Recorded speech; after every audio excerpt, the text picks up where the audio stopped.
dukwereye kuko badukwereye inyana ariko shenge mu nkundire bataza kugira ngo twe turaboroboroye none kuko twakosheje ahubwo mbabwire ko turabatunze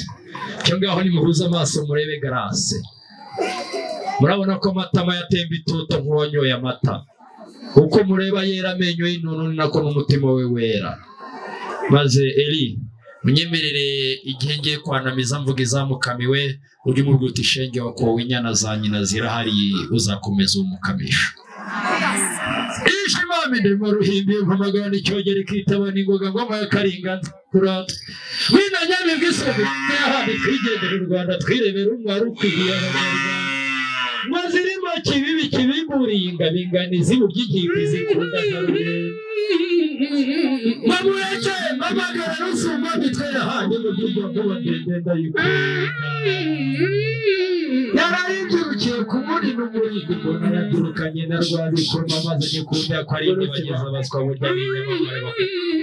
iki mama nageze muri Kigali n'umwica ivugaranye kwiza umutana ko batazagira kwikigarama amagara rusumba mitwe amusohoka marisera yageragije amahembe mboneza bitama ikirere bushe ntabwo ari ikirema n'ibindi abaganize amaganda abari bakorakoranyije umurindi ngo baribwe muri Gitarama barakunda bararigama ngo barebe Imana yagize imanzi imparabanye nyihamagana ikirenga izitama ikirere baza ntiyeresha n'inkuku yazigera ku mahembe burya niba ikirenga nyibonye nanjye menya kwisata abasinzi ahageze abari bayiteze ibiti ibikoresho ikinono biraturika ikandagiye amasara bwayo ngo nataye amazi bacika inkokora bati nimuhererwe maze tubwire burya aragiye inkubita isumba koko ngaho nimuhirebe rwanika mikora ya nkotanyi nikundiye ko ari ikirenga Imana izakwiremo ntiyigisha ikirema yahagaze mu ruhanga ivundagira inziga z'amasinde ku maso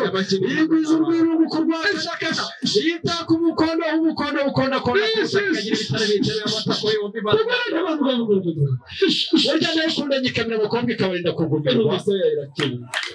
nayikamira abana ikabarinda bwacya nayikamira abasore ikabarinda gusisina nayikamira abakobwa ikabarinda igihugu maze maramwaga imaze kumva ko nihamagara nyikore irahagurukira akaruka niburya nibyo bigaragara mu rugo rw'ingabo nziza n'impeta badahararukwa niyo shabuja w'impanzi izitwaranye ikirenga yaba ari ikirezi ikirere yatanye mu ntayishyikiriye akomeza umukondo mbonye ko imaze kuziherana nanjye nishongora ndera rwa bicuma na mpanga mpagaze muri iyo mpinga umwami mpamagara umwanya maze mwitera mukezi witege n'agakurikira radiyo uko murakoze gutera impundu z'inkamwe ababyeyi hari abatunzi batunze amataje batunze amafaranga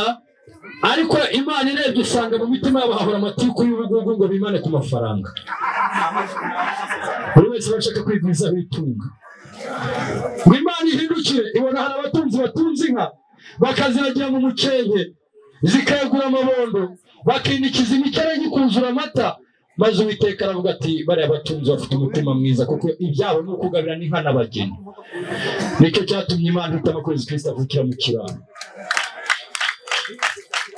basoma ko ngoma yo kumwakira batahira namwe ni muri umwana w'usumba byose nya aryamye mu muvure bamufure w'umuvure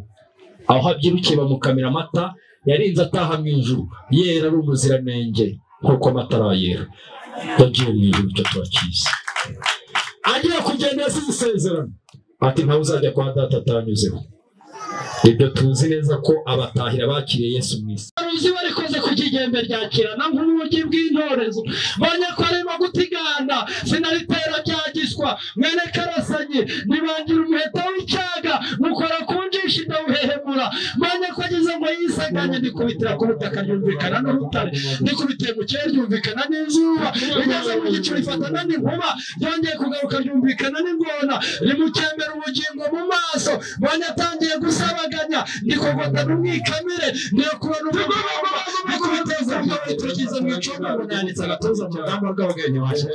barwo umuhungu nakugabanye abari bagize igitero bacikamo igikuba babundikisha igicuku bakubitira mu nyenyeri izuba ryababonekera hari ugisimbiza akaganza bonye ko bose baguye nk'abakubiswe n'inyabirane sinaremewe kwica nanga gusogota bw'ejo batazagira ngo urubuga rwamenye neza ngo ntabwo ari muze njye kubakamira nawe